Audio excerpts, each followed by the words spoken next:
Bengaluru. The city has transformed so much over the decades, from the garden city, the pensioner's paradise, to what it is today, the bustling IT capital of the country, India's Silicon Valley, and of course, startup city. But those changes have not come without pain. They have come at a cost. Don't get old-time Bengalurians started talking about the way Bengaluru was, the way it is today. We mourn the loss of trees. We mourn the fact that the city always seems to be under construction. But efforts are being made to make this city really splendid as it was and as it can be. It certainly isn't a perfect city, but it is still one of India's most livable cities. And in this discussion, the first discussion, we will be talking about the challenges the city is facing today and how we can make things better. We have Dr. G. Parameshwara, Deputy Chief Minister of Karnataka and the Minister who is personally in charge of Bengaluru city. And it's a city that is close to his heart as well. R.K. Mishra, Urban Development Expert. Sandhya Narayan, an expert on solid waste management. S. Vishwanath, who knows all things water, water conservation. Priya Chetty Rajgopal, a citizen activist, a woman who loves Bengaluru and who fights for it. Dr. Parameshwara, I'll be starting with an issue which is often the first topic of discussion when we come to Bengaluru. It's traffic, getting around from place to place. Here in Bengaluru, we don't necessarily say how far a place is. We ask, how long does it take to get there? What is the government planning to ease this, to make it easier to get from point A to point B in Bengaluru? One side, I'm very happy that Bangalore has been declared as a dynamic city. And on the other side, it puts us a lot of pressure on us, not only to keep that tag, but also to improve upon the facilities what we have and what we are going to get in future. I know everybody talks about traffic congestion in Bangalore. We as a government, we are trying to ease out the traffic in different ways. One is, of course, you know, every day there are more than 3,000 plus vehicles are being registered, two-wheelers and four-wheelers. Every single day, 3,000 new vehicles. Yes. And at the moment, we have about approximately about 75 lakh vehicles. And these vehicles have to move from one end to the other. It's not easy, because Bangalore was not built for this kind of population. The population in the last 20 years has increased from approximately 50 lakhs to now 1.3 crores. Every year, government allots a lot of money to BBMP, to BDA, to all the institutions which are controlling Bangalore, working for Bangalore. And that is not enough. Allotting money itself is not enough. So we need to plan programs. We need to plan, to ease out this traffic. So what we have done is we are trying to increase the facilities for the public transport. And public transport, one is, of course, the metro. We just now showed. The first phase of the metro, we completed 42 kilometers. And we're so happy that it is successful.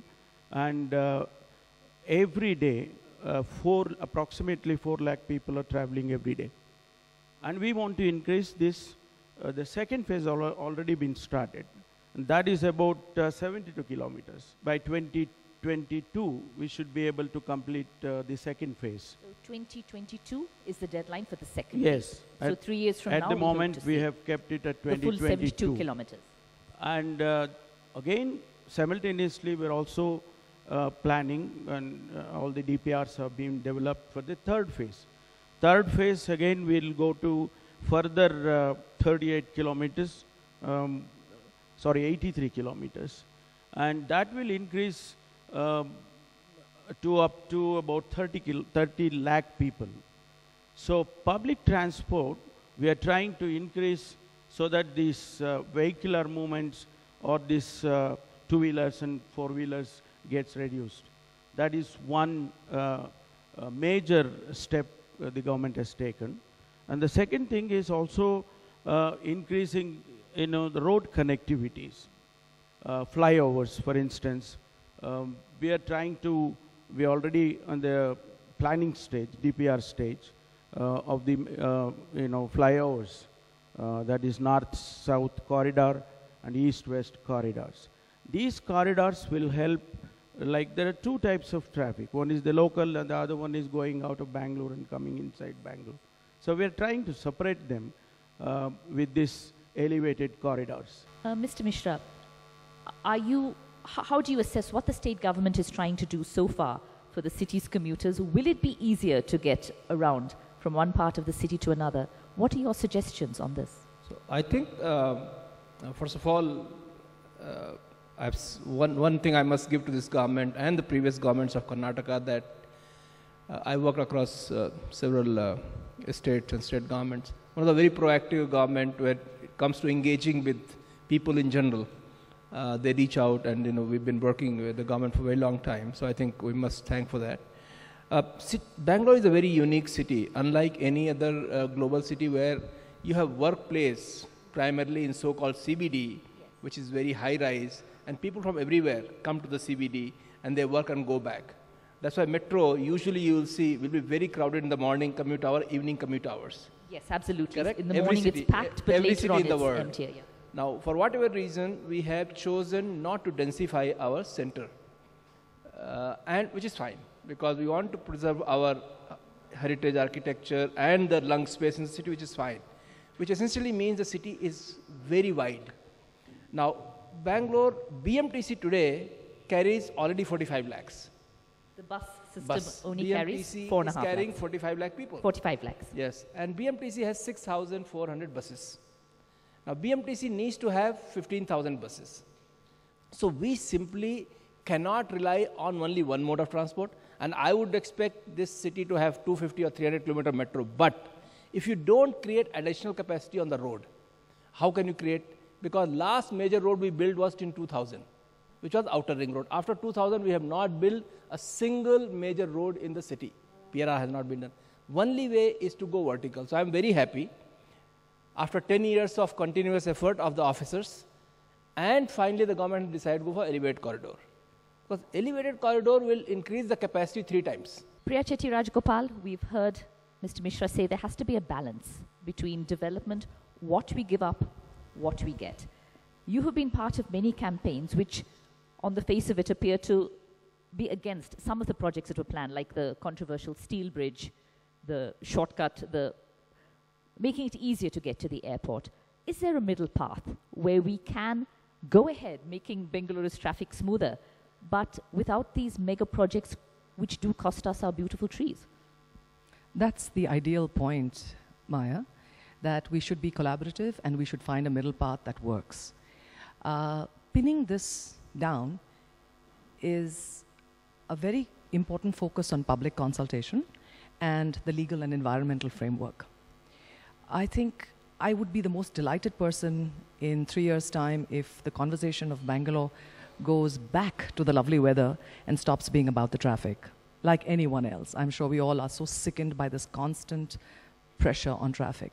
And I hope, while the focus does not have to be only on the elevated corridor, but a more holistic focus on what do we need to do for the city, which is the water, the waste, transport. But transport is critical. We have a unified metropolitan transport authority, which has been mooted as a draft bill in June of 2018 last year. It was supposed to be introduced. We haven't seen that. I see that as being a very big game changer, because once that comes in, you also have projects that are conceived with the right overall holistic, collaborative, comprehensive points of view in mind. Dr. Parameshwara, what steps is the Karnataka government taking to make sure Bengaluru stays as clean and beautiful as it can be? Well, it's a challenge, a bigger challenge, I accept. I also accept that it has been neglected. Bangalore produces something like 5,800 metric tons of waste. It's huge. And this has to be removed from the houses or hotels or marriage halls and taken to some place, and meaning transported and dispose it off without affecting the environment. And this is a bigger challenge. And here at the BBMP, they are trying their best. People are not used to segregating People tend to resist. drivers. People Yes. tend to resist segregation, So- even so the we educated. started telling people, please do segregate your waste. How can you educate people who are in slums? How can you educate people who are in, poorer, areas, classes, areas like Shrirampuram, like other areas, Shwantpur, all these areas. So this was a challenge which has been going on for the last 5-6 years. And now government has taken very seriously. Hopefully, in another 10 months to 1 year, we would be starting at least 3 to 4 waste-to-energy plants. So then what will happen to the waste then is 50% or more than 50% of the waste will be burnt, and then the ash is only 5%. And that ash, we can definitely use it for other purpose, mix it with cement, make all these cobblestones, those kind of things. Hopefully, in another 4-5 years, Bangalore will be very, very clean. It's already looking better, but it will be definitely looking clean. Sandhya, this is your field, your passion really, to help clean up the city and deal with its thousands of tons of waste. Are you happy with the steps the state government is taking, the time frame, and what would you suggest? What do we need to do also, because it's also up to us? So the issue of solid waste management, like we've always been saying, is less about waste and it's more about public health. And more, there is a growing understanding that waste is actually connected to a way of life. The government will always talk from the approach of clearance. We understand that because there's an obligation for them to actually keep a city clean for its people. But it needs a much more holistic and a broader approach to actually deal with it on a long term. We are talking about quality of health, we are talking about clean air, we are talking about clean water, we are talking about safe foods, we are talking about soil conservation.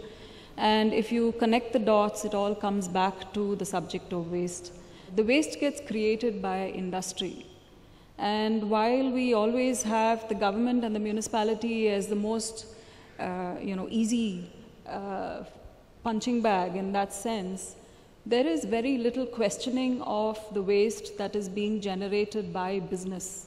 So somewhere there is a compromise always of profitability versus sustainability. So we know that a lot of industry talks about sustainability in their books, but we see very little being acted out in the real world. The government has been very proactive. We have been working with the government for close to a decade now. And we have seen, I don't know, for those of you who are, there are a lot of firsts that Karnataka has done.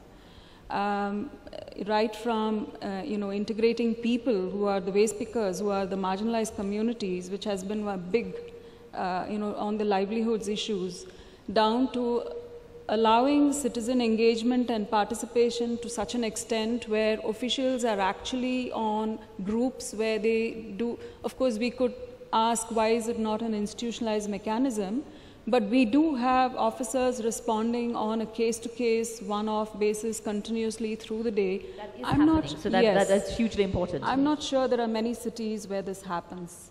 We are a nation of recyclers. We do tend to reuse things. We sell our newspapers. We reuse things. We don't throw things away easily. But is a greater change needed among the people, among all of us? Yeah, so it's also a facet of advertisement. It's about getting more consumerist.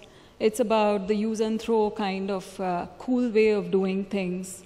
And I think that attitude or that approach of industry really needs to change if we have to deal with the issue of waste together. At the production stage itself. The debris around the city. It's a shame. On every road you see debris. And I think there should be a very quick and very strict action and any building permission or any demolition or whatever is required, we must make sure that debris is processed. Absolutely.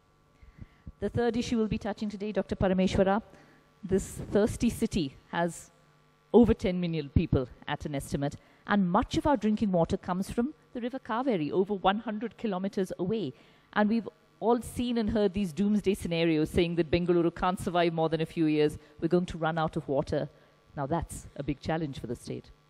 In the beginning, I mentioned how the population has increased. All the resources we have,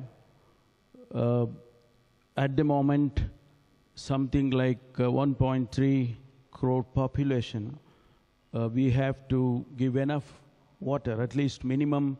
The standard is 135 liters per day, according to the World Bank. Oh, yes.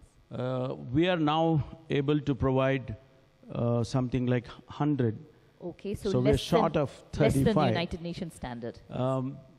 We are providing from Kaveri, only from Kaveri, no other sources. 1,400 MLD of water every day. Is Bengaluru doing what it needs to use the water that we do have, or are we wasting it? How can we make things better? In 1894, we used steam engine to bring water to the city, perhaps one of the first cities in India to use steam engine to bring it from Hesarghatta River reservoir. We were the first city in India to use electricity to bring water to ourselves from Hesarghatta again in the 1910s. The first city to pump water using electricity. Yes, so I mean we were constantly innovative. We were using technology and science to make sure that progress was there. That the city's requirements were met. The city was crying water shortage since 1880s, so it's nothing new that there's a water shortage challenge before us. And we created the first specialized water and sanitation utility, 1964, the BWSSB in India again. 72, we got water from the Kaveri, which was a fabulous engineering challenge to bring it 100 kilometers and 300 meters up. So I think somehow we have to reinvent our spirit of can-do. And we have to reimagine our institutions. I think we are doing a bit inadequate in terms of planning for rainwater for the lakes that we have in our city. Rainwater harvesting. Rainwater harvesting. Does the city get enough rain to really make a difference in terms of... It will make a huge difference. Yes. The equivalent rainwater that falls on our city is 3,000 million liters per day. 3,000 million liters double a day. what comes from the Kaveri. Now, even if we are able to harvest 50% of it and manage it wisely using lakes, groundwater, and rainwater harvesting systems, it would do fabulously well. We've already made a beginning. We can push that a bit more with more concentrated efforts. A lot of concern about the pollution of Bengaluru's water bodies, the lakes as well. Absolutely. In the rivers and streams of the Vrishbhavati and Dargavati, for example, heavy metal has been spotted, which is coming from essentially uncontrolled industrial effluents. So if we are able to put that in position, resource will never be a problem for Bangalore. The challenge will be distribution. Are we making sure that that 100 LPCD is reaching everybody in the city? Some water for all, not more water for some. That's the kind of logic that we'll have to push through. See, 1,440 MLD of water is the wastewater. Now, BWSSB, to treat that water, we have the capacity to treat only about 750 MLD. Now, we are taking steps. We're trying to increase more STPs. We're trying to tell all the industries, all the apartment owners to have their own STPs. Then that probably will help us in cleaning this water to the second stage or the third stage even, and then leave it to the lakes. So that our lakes also will be again, energized, and there will be more water, underground water will be created. Added to that, underground water, again, nearly 400 MLD water is from the borewells, adding to the Kaveri. And we cannot exploit that continuously. I hope the next few years that Bangalore sees will be about channelizing this intellect, channelizing the passion, and moving forward rather than against. So I'm seeing this more and more now. I'm sure that everybody in the audience has more or less the same feeling. But if we can talk about the middle ground, that is about conversation and understanding and a common set of goals. It's really as simple as that. The question I have is The situation, according to the experts, the real experts that we have in our city, is that we kept on building flyovers and flyovers. We built more than 50 flyovers in the last 20 years, including multiple elevated corridors. The nature of flyovers is that they increase the number of private vehicles that come on the road, and the proof of that is right in front of us. When Dr. Parmeshwara mentioned, we now have 75 lakh vehicles and 3,000 vehicles being added. So my understanding is that that many vehicles got added because we kept building flyovers, not because we don't have enough flyovers. So may I request the Deputy Chief Minister, can we, sir, please prioritize public transport for the next 10 years, see how that goes, and if that doesn't work, then we can consider building more flyovers, because then we can say that public transport failed. Today we cannot say it failed because we have failed. I'm not blaming you, but all the governments before you have failed creating public transport. Okay, whether so it's Mumbai or Chennai, everybody has public transport, and not us. So would public transport be given priority? That is what I mentioned. We will be focusing on public transport. More metro connectivity, and also I forgot to mention earlier, the suburban rail. Suburban rail system, we are now, already government has given clearance connecting to not only within the city, but also to outside towns, so that people who are traveling to Bangalore and going back to out of Bangalore, so they will be at ease. Thank you so much, sir. When it comes to Bengaluru, there's always so much to say, so many questions I know, but we are really out of time here. I mean, the passion that is shown, the fact that so many people want to say things, there's always so much issue for this beautiful, battered, beloved Bengaluru. I think what has happened here is that a conversation has started, a promise of greater citizen engagement, an address of some of the vital issues, the vital challenges which Bengaluru is facing today. It has cost a lot to grow to the position it is in today. There are growing pains, but those pains hopefully will be addressed, not just by the government, but by all of us as well, because we love our Bengaluru and we hope to see it really, really improve. Thank you for joining us here today for this session on Bengaluru.